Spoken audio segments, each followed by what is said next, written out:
Denizler, özgürlüğün ve kaosun buluştuğu sonsuz bir dünya. Bu dünyada yaşamış en büyük efsanelerden biri. Aşk ve ihanetle yoğrulmuş bir hikayedir. Davy Jones ve onun denizler tanrıçası Calypso ile yaşadığı büyük aşkı. Uçsuz bucaksız denizlere hükmeden uçan Hollanda'nın lanetini ve Kraken'in yaratıldığı korkunç derinlikleri göreceğiz. Bu yalnızca bir adamın hikayesi değil, denizlerin kendisinin bile unutmak istediği bir geçmişin yansımasıdır. Calypso, yalnızca bir tanrıça değildi. O, denizlerin kalbi, fırtınaların ruhuydu. Denizciler için o, bir yoldaş ve bazen de bir düşmandı. Otoritesine saygı duyanlara cömert davranır, meydan okuyanları ise denizlerin derinliklerine gönderirdi. Calypso'nun özgürlük sevgisi, onun hem gücü hem de zayıflığıydı. Denizlere hükmeden bir tanrıça olarak hiçbir bağlılığa ihtiyaç duymuyordu. Ancak bir gün bir ölümlü onun hayatına girdi. Davy Jones. Onun özgürlüğe duyduğu tutku Calypso'nun gözlerini kamaştırdı. İkisi de denizlere aşıktı.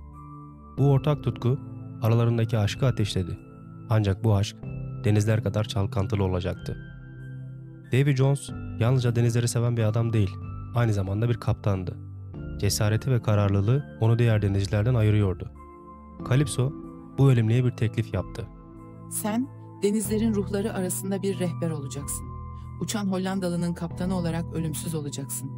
Ve denizde kaybolan ruhları diğer dünyaya taşıyacaksın. Ancak bir şart var. Yalnızca 10 yılda bir karaya ayak basabilir ve sevdiğinle buluşabilirsin. Başlangıçta Jones bu görevi severek kabul etti. Calypso'ya olan aşkı 10 yıllık ayrılıklara dayanabilecek kadar güçlüydü. Ancak zamanla Calypso'nun özgürlüğü ve ilgisizliği Jones'un kalbine derin bir yaraya dönüştü. Tanrıça 10 yıllık sözleşmeyi ihlal ederek Jones ile buluşmadı. Bu Jones'un aşkını öfkeye, öfkesini ise ihanete dönüştürdü. Uçan Hollandalı bir gemiden çok bir efsaneye dönüşmüştü. Bu gemi denizlerin kendisi gibi canlıydı. Gemi denizde kaybolan ruhları toplar ve diğer dünyaya taşırdı.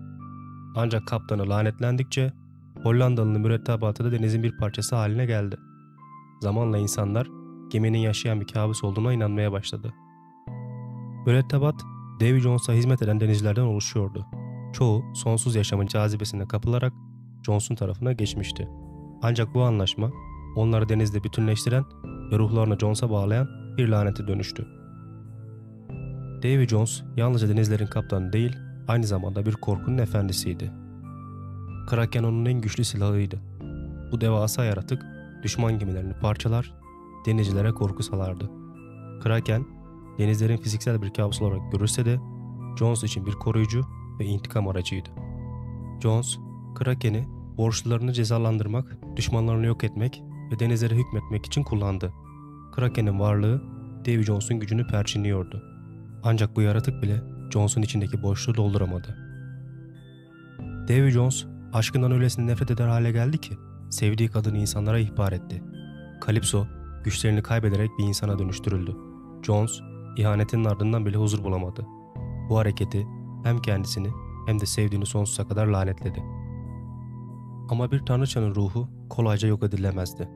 Calypso insan bedenine mahkum edilmiş olmasına rağmen gücünü tamamen kaybetmedi. Denizciler onun tekrar denizlere hükmetmesinden korkuyordu. Bu yüzden onu gözetim altında tuttular. Ancak Calypso insan suretinde bile intikamını planlamaktan vazgeçmedi. Calypso denizlerin tanrıçası olarak anılmayı bırakmak zorunda kaldı. İnsana dönüşmüş haliyle sıradan bir yaşam sürmeye çalıştı. Ancak denizlerle olan bağını asla kaybetmedi. O, denizin kokusunu teninde, dalgaların sesini ise ruhunda hissediyordu. Her gün Davy Jones'un adını lanetledi ve gücünü yeniden kazanmanın yollarını aradı. Calypso, insan yaşamının sıradanlığına razı olmadı.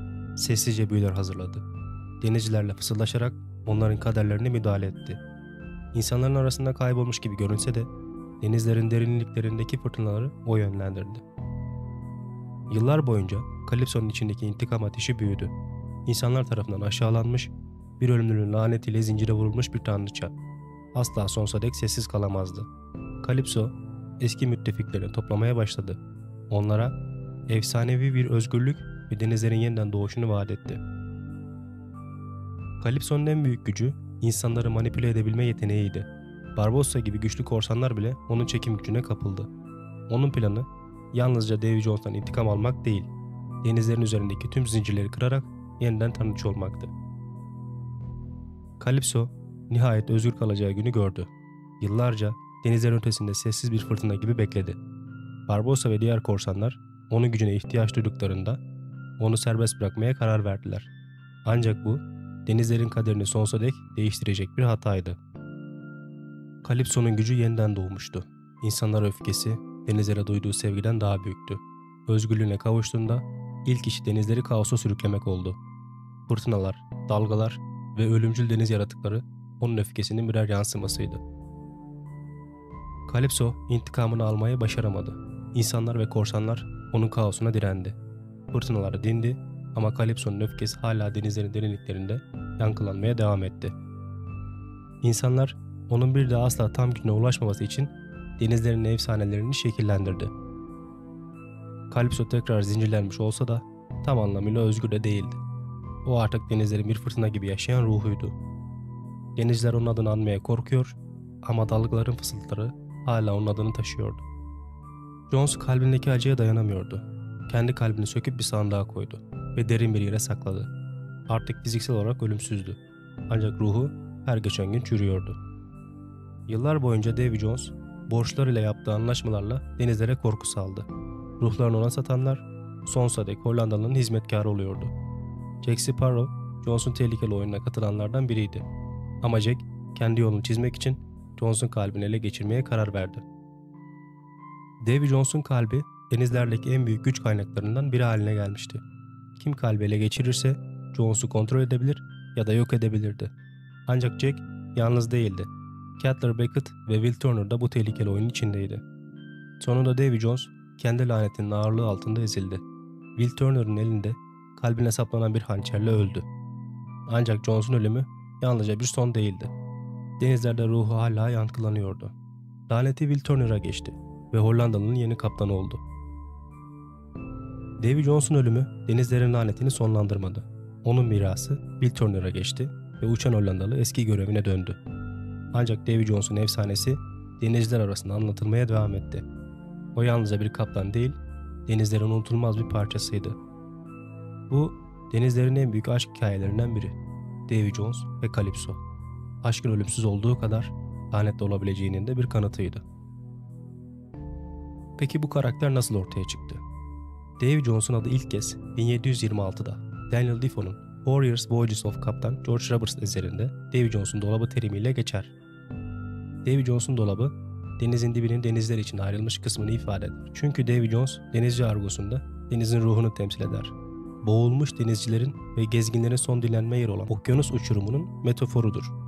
Denizcilerin ve gemi kalıntılarının okyanusun derinliklerine gönderildiği boğulma veya gemi enkazları için bir eufemizmdir. Denizin dibine gitmek yerine Davy Jones'un yanına gitmek kullanılır. Define Adası, Peter Pan gibi çoğu korsan öyküsünde denizciler konuşurken Davy Jones ve Uçan Hollandalı'ya gönderme yaparlar. Temel Reis ve Sünger Bob gibi deniz temalı yapımlarda da sık sık bir karakter olarak görülmüş ve ondan bahsedilmiştir. Ve hepimizin bildiği Karayip Korsanları serisinde yer alıp efsane bir karaktere dönüşmüştür. Umarım Davy Jones'un hikayesini beğenmişsinizdir.